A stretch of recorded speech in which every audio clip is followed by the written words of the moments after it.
Hi everyone, I am Sri Sarkar and I am back with my second video.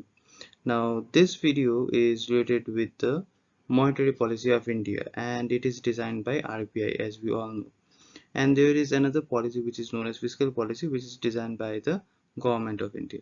So today we shall be discussing only with the monetary policy and why I have taken up this topic as a second in the second video is because this monetary policy helps us in controlling the inflation rate that we have discussed in the last class, okay, or in the last video.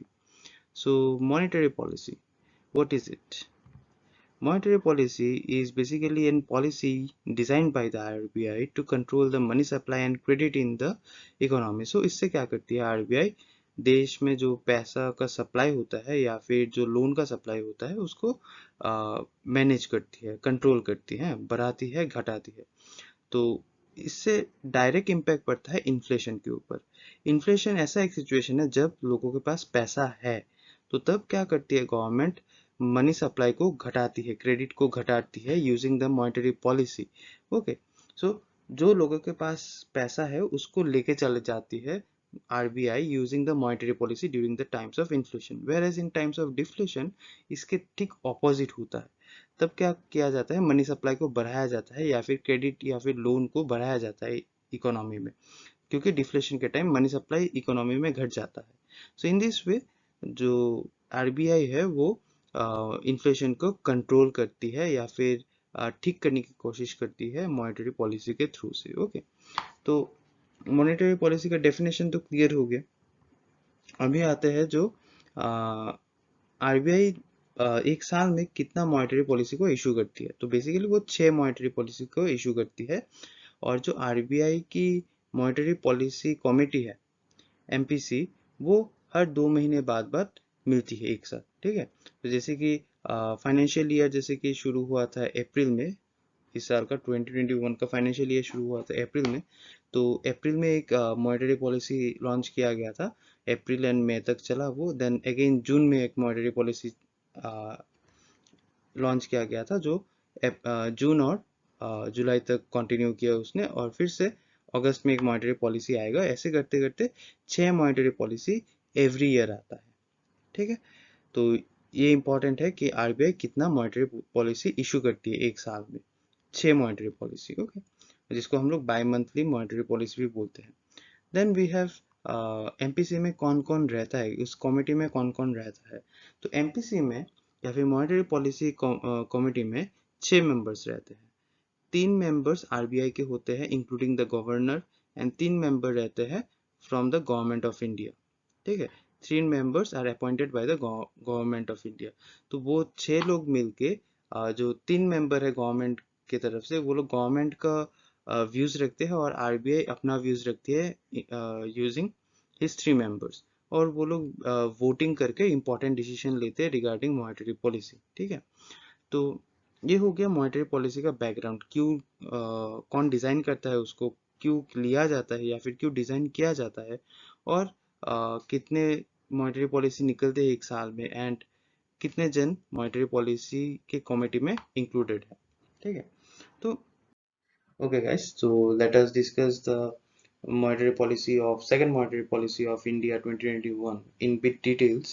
Now this monetary policy was announced by the governor of RBI, which who is Saktikanta Das, and he has announced this monetary policy in the month of June.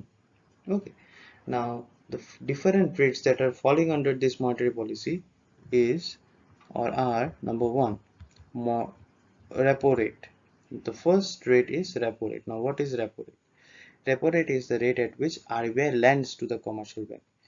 Repo rate वो rate है जिसके ऊपर base करके RBI commercial banks को पैसा देती है loan पे. ठीक है, now this is at 4%. RBI जो ट्रेंड मेंटेन करता था पहले, वो ऐसा था कि रेपो रेट को 6 to 7% के आसपास रखती थी वो before the covid pandemic. But अभी क्या किया है उसने, उसको घटा के 4% पे ला के रख दिया है, making taking loans from RBI cheaper.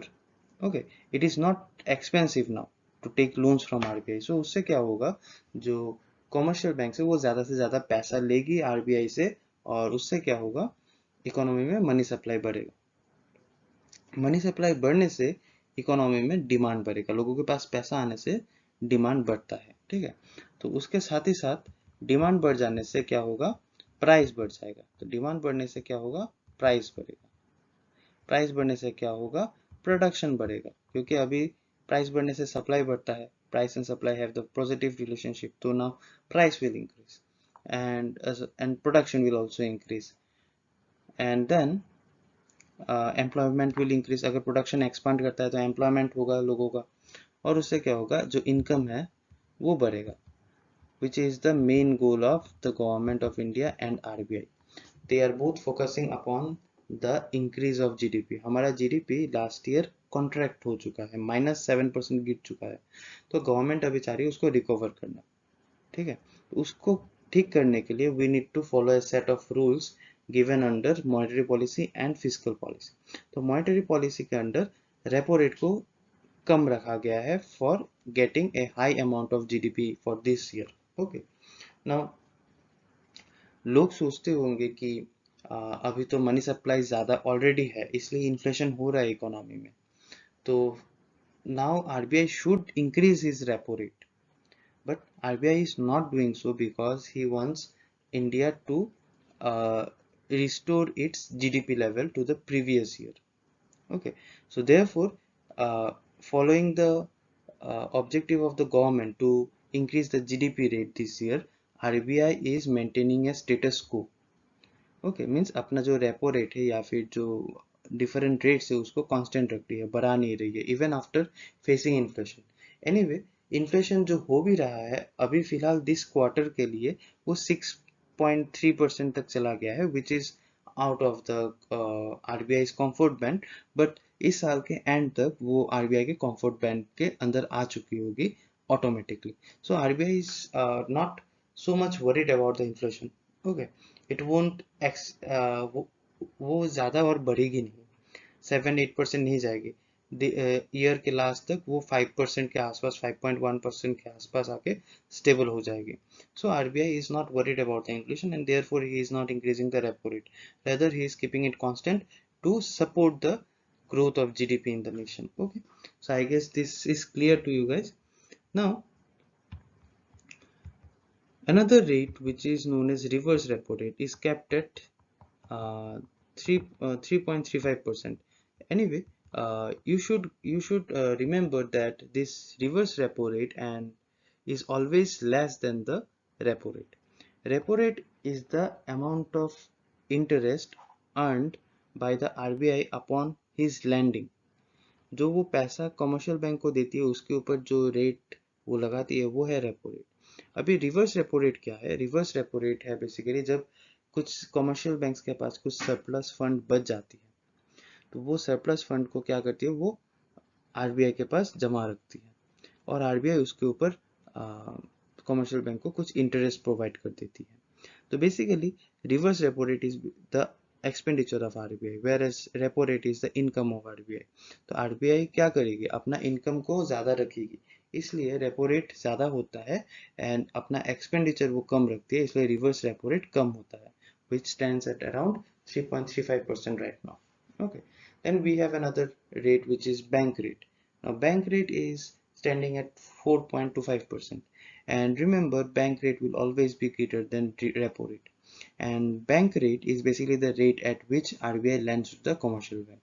So repo rate and bank rate का definition देखने में same है, it is the lending rate of RBI, but there is a thin line of difference, and हमेशा बैंक रेट रेपो रेट से ज़्यादा रहती है।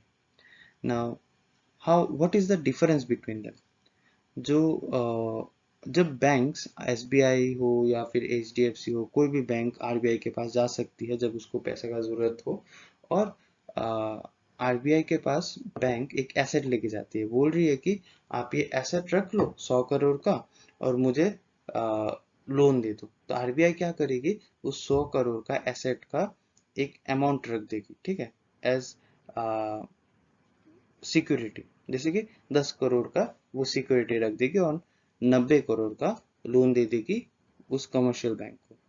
तो यहाँ पे आरबीआई एक सिक्योरिटी रख रही है और साथ ही साथ जो 90 करोड़ वो एज लोन दे रही है उसके ऊपर एक इंटरेस्ट रेट चार्ज करेगी, तो वो इंटरेस्ट रेट होगा रेपो रेट। तो रेपो रेट के साथ इंटरेस्ट रेट भी एसोसिएटेड है along with security, repo rate के साथ सिक्योरिटीज एसोसिएटेड रहता है, ठीक है। वेयर एज अगर सेम बैंक्स आरबीआई के पास जाती है without any asset and asks him for money, तब वो अगर 100 करोड़ पूरा दे देती है कॉमर्शियल बैंक को, तो उसके ऊपर जो रेट ऑफ इंटरेस्ट लगेगा वो होगा बैंक रेट, ठीक है। तो बैंक रेट थोड़ा बहुत कॉस्टली होता है क्योंकि आरबीआई इसके अंडर कोई सिक्योरिटीज रख नहीं रही है, वेयर एज रेपो रेट में ऑलरेडी सिक्योरिटीज इंक्लूडेड है, सिक्योरिटीज रख दिया गया है बाय द कॉमर्शियल बैंक, इसलिए उसके ऊपर 4% का अभी रेट ऑफ इंटरेस्ट चार्ज किया जा रहा है, जो कि बैंक रेट से थोड़ा बहुत कम है क्योंकि कॉमर्शियल बैंक ऑलरेडी इसके लिए सिक्योरिटीज जमा रख रही है, ठीक है। इसके बाद आता है सीआरआर और एसएलआर। तो सीआरआर अभी क्या है?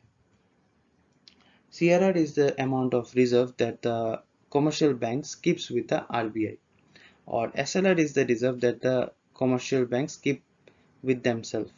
जब हम लोग पैसा देते हैं ना बैंक में, पैसा जब रखते हैं, जैसे कि पकड़ लीजिए 100 रुपये मैंने रखा बैंक में, और अकॉर्डिंग टू द रूल और the norms of RBI, presently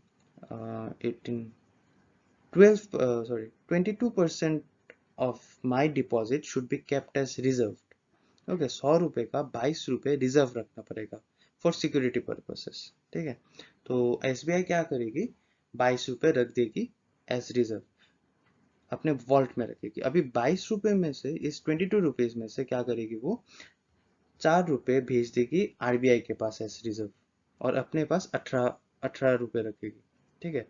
और बाकी का जो पैसा है जो वो रिजर्व नहीं रख रही है, उससे वो लोन का बिजनेस कर सकती है, वो किसी और को दे सकती है लोन के हिसाब से, बट मिनिमम उसको 22% का रिजर्व रखना, मेंटेन करना जरूरी है, because this is said by the RBI, जो उसका गार्जियन है, जो उसका वॉच डॉग है, ठीक है।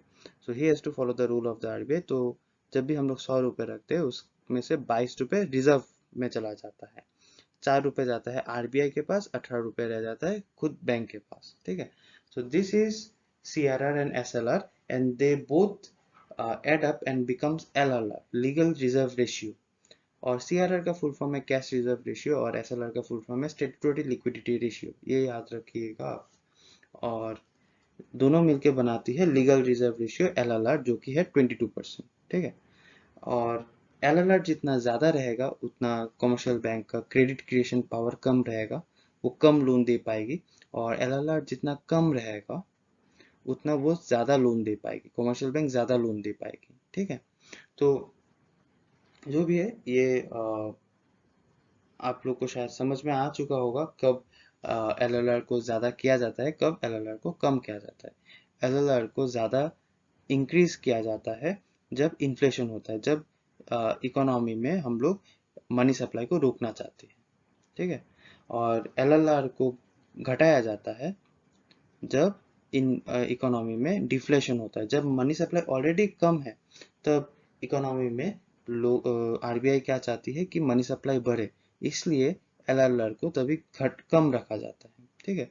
So in times of deflation LLR is low, in times of inflation LLR is high, okay, and simultaneously if LLR is high, CRR and SLR will also be high, and on the other hand if LLR is low, CRR and SLR will also be low, okay. So this is how the these are the state of the different rates under monetary policy, the second monetary policy of 2021, okay. Now we have different suggestions and predictions given by the RBI।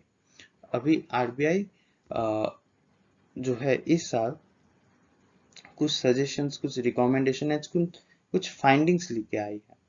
जैसे कि number 1, RBI suggest government to cut down its taxes to combat inflation. Inflation है तो वो RBI खुद से तो कुछ कर नहीं पा रही है, क्योंकि he has to support the government to increase the GDP, इसलिए अपना रेपो रेट, बैंक रेट को कांस्टेंट पे रखी है, स्टेटस को मेंटेन कर रही है, ठीक है। तो इसके लिए वो अर्ज के लिए गवर्नमेंट को कि अब उनका जो टैक्स पॉलिसी है जो फिस्कल पॉलिसी के अंडर आता है उसको घटाया जाए, टैक्सेशन को घटाया जाए।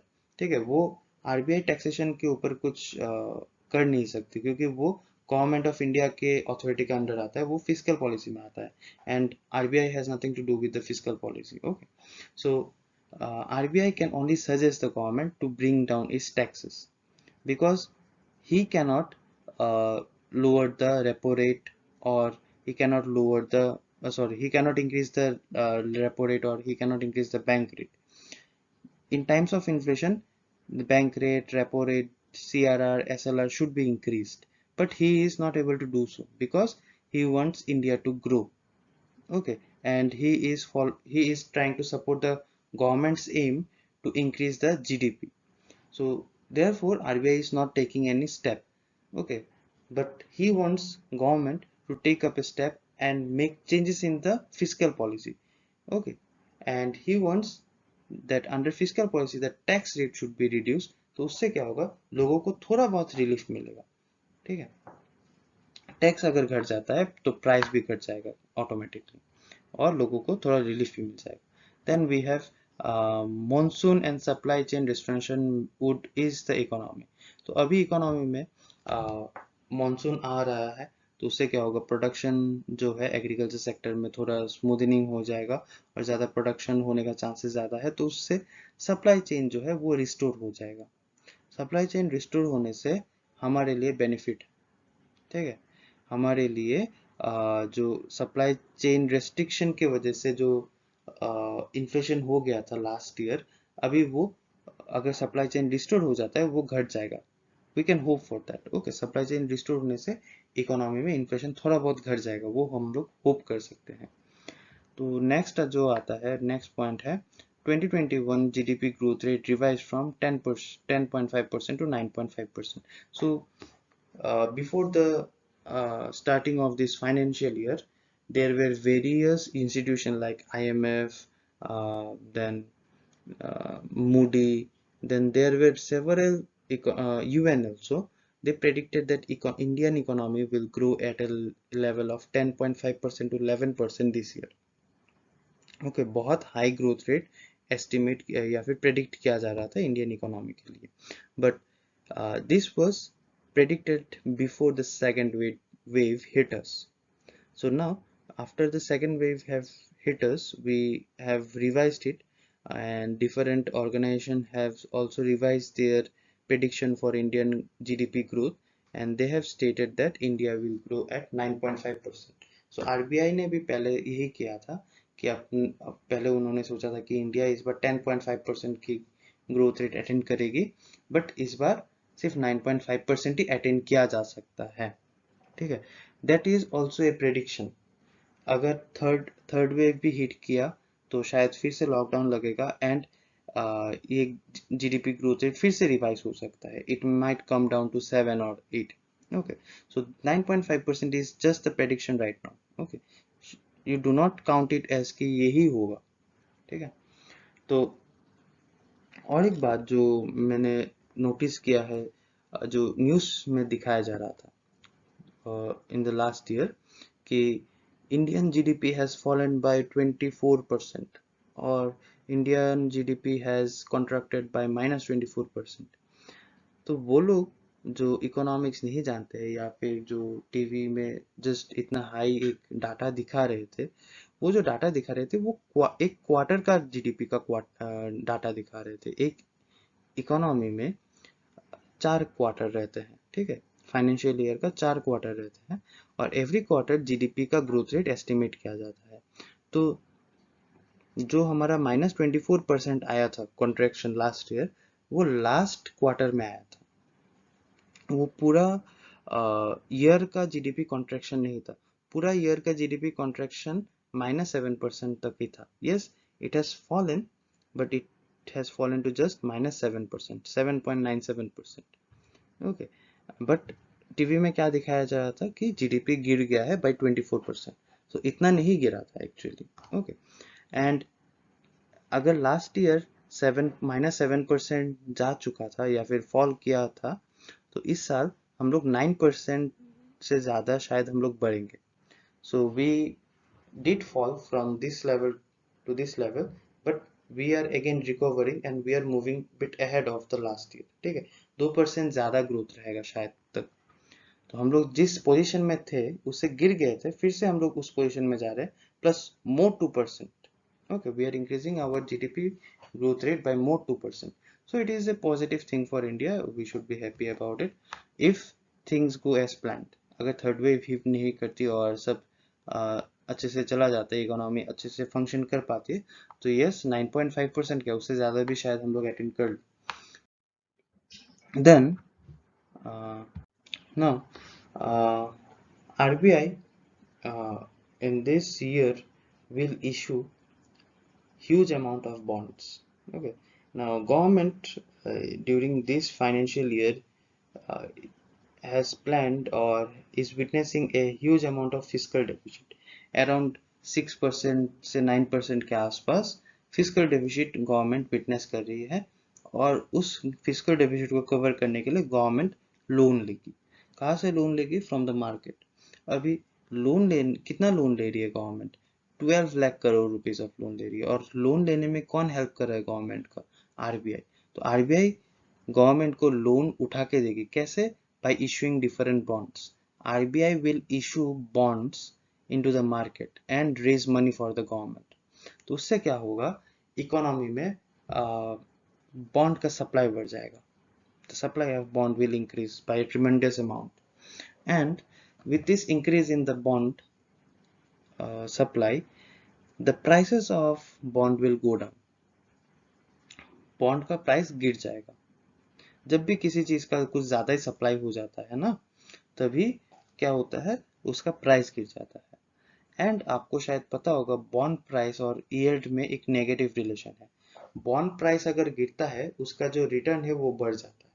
तो bond price has fallen whereas the yield of the bond has increased. तो लोगों को ज्यादा प्रॉफिट होगा इस साल. तो this is also a good thing that the investor should be happy about. Okay, so yes, there are some positive things about India's economy in this year कि investors को फायदा होगा. तो पहले क्या था? इंडिया का जो बॉन्ड प्राइस था और yield था, पकड़ लीजिए ऐसा चल रहा है, या फिर yield is somewhere here and the bond price is somewhere here, so we were earning a profit of this amount. Okay, now with increase in the supply of bond, the prices of bond has fallen down, whereas the yield has increased.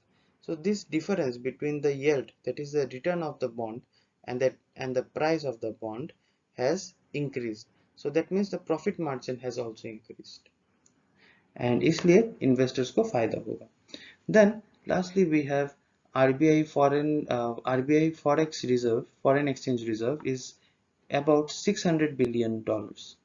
And ये जो है ये अब तक का all time high है, making India the 5th largest reserve of foreign exchange. India foreign exchange reserve के ranking में अभी 5th में आ रही है. और ये इंडिया के लिए भी हम सबसे ज्यादा अमाउंट है, मींस अभी तक का सबसे highest amount of foreign exchange reserve है. तो this are the several things